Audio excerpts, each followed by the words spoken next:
चलो भाई एक बार फिर से स्टार्ट से कर दो, रिकॉर्डिंग नहीं हो पाई थी। चलो स्टार्ट करो। Take a sample. Take sample of iron, copper, aluminium, and magnesium. Note the appearance of each sample. Answer क्या है भाई? They are They appear a. appear a little shiny. Exactly. Second question. Clean the surface of each sample by rubbing them with sandpaper and note their appearance again. They will appear very shiny. हाँ, तो दोनों question एक ही part से जुड़े हुए हैं। शुरुआत में अगर आप सैंपल लोगे तो दे आर लिटिल शाइनी, पहले कम चमकदार होंगे अगर जंग नहीं लगा है तो, है ना। और अगर उसके बाद आपने इसको रब कर दिया सैंड पेपर से, तब क्या कहने भाई, तब तो वेरी शाइनी, एकदम चमकदार निकल आएंगे। चलिए क्वेश्चन नंबर 40 पढ़िए। Give an example of a metal which is first is a liquid at room temperature. कौन सा है भैया? Mercury. बिल्कुल सही। सेकंड पढ़ो। It can be easily cut with a knife. कौन सा है ये? Sodium सोडियम, बिल्कुल सही। Third. is the best conductor of heat. Heat, कौन सा है? Silver. Silver. Silver is the best conductor of heat, electricity का भी है और इसका कंडक्टर ऑफ हीट का भी है, नोट कर लो। Next, it is a poor conductor of heat. एक मेटल जो Astatine. हीट का पुअर कंडक्टर है, एस्टाटाइन। Yes, sir. ठीक है ना? Astatine is the poorest conductor हाँ of heat among all metals. Its conductivity is less than even some non-metals like graphite. हाँ। एस्टाटाइन metal होने के बावजूद भी बहुत ही गंदा कंडक्टर है, मतलब क्योंकि लास्ट वाले ग्रुप में आता है, chlorine, chlorine, Yes, bromine, sir. Iodine, astatine. Astatine. ठीक है ना? चलिए ये हो गया, अगला पढ़ो। Explain the meaning of malleable and ductile. Variable मतलब? Some metals can be beaten into thin sheets. This property is called malleability. Hmm Ductile. The ability of metals to be drawn into thin wires is called ductility. Hmm next. Why is sodium kept immersed in kerosene oil? Sodium reacts with oxygen and moisture at room temperature, but it neither react nor dissolve it in kerosene. So sodium is kept under kerosene. जी हाँ, ठीक है ना? Yes. Yes. Next Right question. equation. Right equation of for the reaction of iron with steam. So reaction 2Fe plus 3H2O gives Fe2O3 plus 3H2. Second, calcium and potassium with water. Ca plus 2H2O gives CaOH whole twice plus H2. And for second reaction, 2K plus 2H2O gives 2KOH plus H2 plus heat energy. हाँ बच्चों, note कर लो, ये ऊपर वाली reaction बहुत important है ना। इसमें फेरिक ऑक्साइड बन रहा है, Fe2Fe plus 3H2O equal to Fe2O3 plus 3H2। Fe2O3 plus 3H2। Hmm.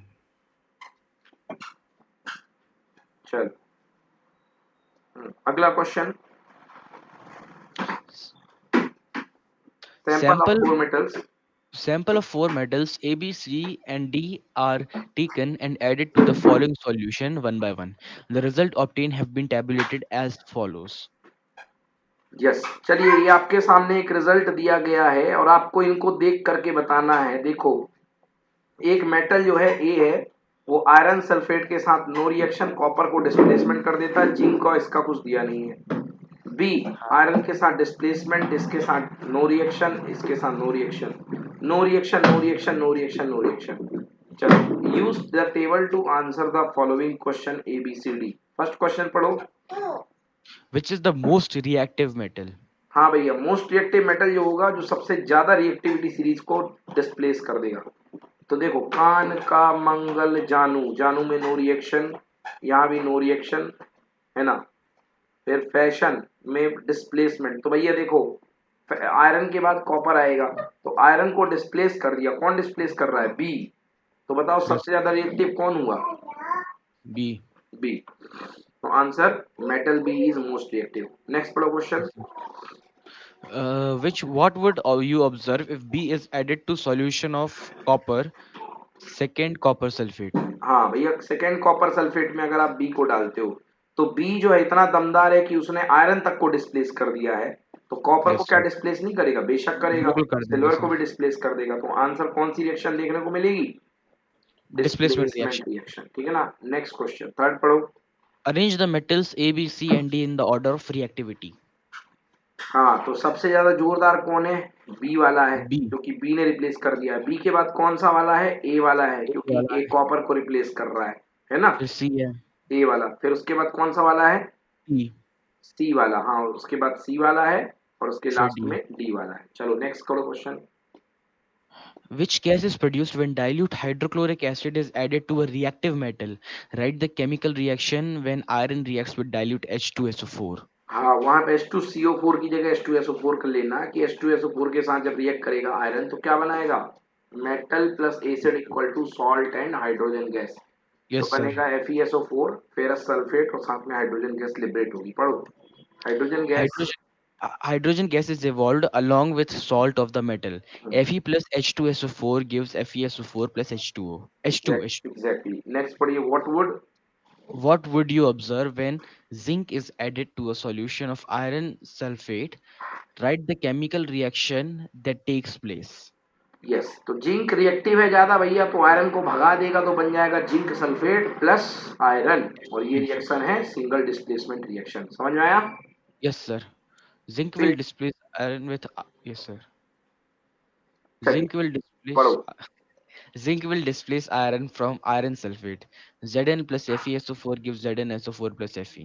चलो 49 कुछ पेज नंबर पढ़ो भाई। Write the electron dot structure for sodium, oxygen, and magnesium. Show the formation of Na2O and MgO by the transfer of electrons. Third, what are the ions present in these compounds? Okay, पहले भैया तीनों के electron dot structure बना लो। तो बढ़िया बना लो भैया। ये बन गया अपना सोडियम का इलेक्ट्रॉन डॉट स्ट्रक्चर, 11 इलेक्ट्रॉन होते हैं तो 2 8 1। मैग्नीशियम Yes, का, ऑक्सीजन में बच्चों वो बहुत ही सिंपल है, 2 और 6। और yes, sir. मैग्नीशियम में 2 8 2। ठीक है। Yes, अब देखो भैया क्या कहानी है। सोडियम के पास है 2 8 1, एक इलेक्ट्रॉन बाहर वाले को छोड़ करके संतुष्ट हो जाता है, बना देता है Na प्लस, और एक इलेक्ट्रॉन रिलीज कर दिया। बोलो हाँ। हाँ सर। ऑक्सीजन के पास 2 और 6 है, मगर ऑक्सीजन को चाहिए 2 और 8, तो ऑक्सीजन 2 इलेक्ट्रॉन लेकर के O-2 बनाता है, जिसमें बन जाएगा 2 8। बोलो Yes, हाँ। sir. Yes, ठीक है ना? sir. हाँ, तो ऐसे ही मतलब 2 इलेक्ट्रॉन ऑक्सीजन को चाहिए, मतलब सोडियम को कितने इलेक्ट्रॉन लेने पड़ेंगे? 2। तो सोडियम Yes, के sir. कितने एटम रिक्वायर्ड होंगे? 2। Yes, sir. तो Na के 2 एटम रिक्वायर होकर के ऑक्सीजन को 2 दे देते हैं, एक ये अपना और ये एक अपना। Hmm. ठीक है ना? तो ऑक्सीजन Yes, के 6 8 में कन्वर्ट हो जाएंगे। तो क्या बन yes, गए ये sir. दोनों मिलके? ये बन गए Na2 प्लस, और ये बन और गए O-2। minus minus two. ठीक है ना? तो ये कंपाउंड बन जाएगा Na2O।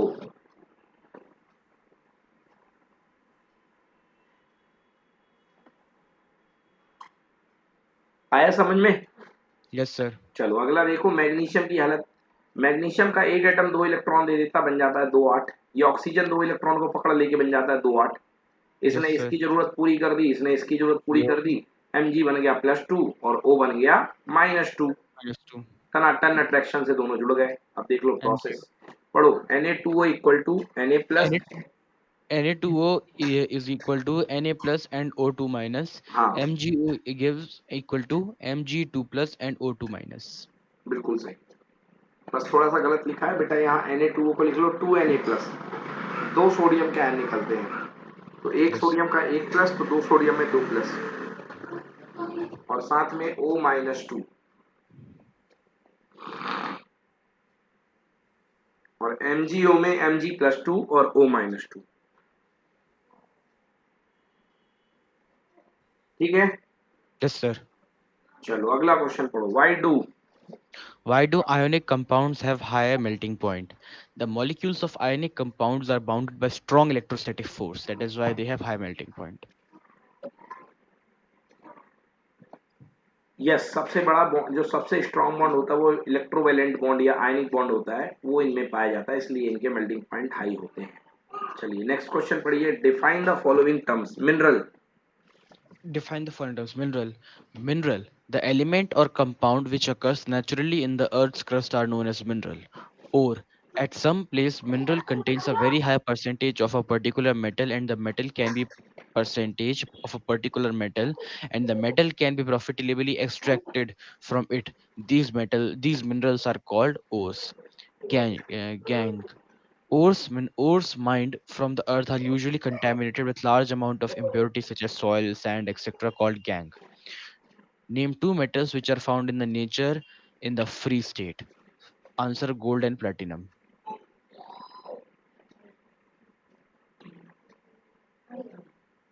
आगे What बढ़िए। can what chemical process is used for obtaining a metal from its oxide? Answer: reduction by carbon. बिल्कुल सही। कैसे कैसे आप इसको अलग करते हैं मेटल के ऑक्साइड को? रिडक्शन कराइए कार्बन से। Yes, sir. पढ़िए।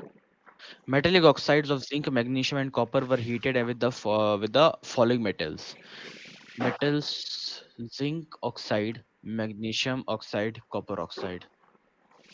In which case you will find displacement reaction taking place. चलिए बताइए, पहले केस में जिंक ऑक्साइड जिंक के साथ देगा क्या? नहीं देगा। No, sir. Zinc oxide magnesium के साथ देगा क्या? देगा, क्योंकि देगा सर। मैग्नीशियम हाई रिएक्टिव है। अगले में yes zinc sir. Oxide copper के साथ देगा क्या? नहीं। नहीं। अब मैग्नीशियम किससे ज्यादा रिएक्टिव है? मैग्नीशियम जो है कान का मंगल जानू है ना। मैग्नीशियम ऑक्साइड जो है क्या जिंक के साथ रिएक्शन देगा? नहीं, नहीं क्योंकि sir. Magnesium oxide high reactive है और जिंक लो रिएक्टिव है। Yes sir. समझ गए ना? इसका भी नो यस। और अगले का भी yes. No. No. Copper oxide तो सबसे नीचे है, तो कॉपर को हर कोई जाके डिस्प्लेस कर लेगा। जिंक भी कर लेगा, मैग्नीशियम भी कर लेगा, बट कॉपर खुद को डिस्प्लेस नहीं करेगा। आया समझ में? फिर यस क्यों लिखा है सर? ये नो होना चाहिए ना। कॉपर ऑक्साइड का कॉपर के साथ नो कर दो बेटा, गलत लिखा हुआ है, इसको नो कर दो। Copper yes sir. ऑक्साइड का कॉपर के साथ नो, खुद से क्या रिप्लेस करेगा? यस सर वही। चलिए, यस। अब जैसे जिंक ऑक्साइड का जिंक के साथ नो, कोई रिएक्शन नहीं देगा। अगला पढ़ो, विच metals. Which metals do not corrode easily? Metals low in activity series like gold, silver, etc. do not corrode easily. Next, what What are. are alloys? An alloy is a homogeneous mixture of two or more metals or a metal with a non-metal. Yes, alloys is the homogeneous mixture. Homogeneous mixture है और to और more than to metals और a metal and a non metal, या Non-metal. Metal या non metal का combination होता है alloy. Yes.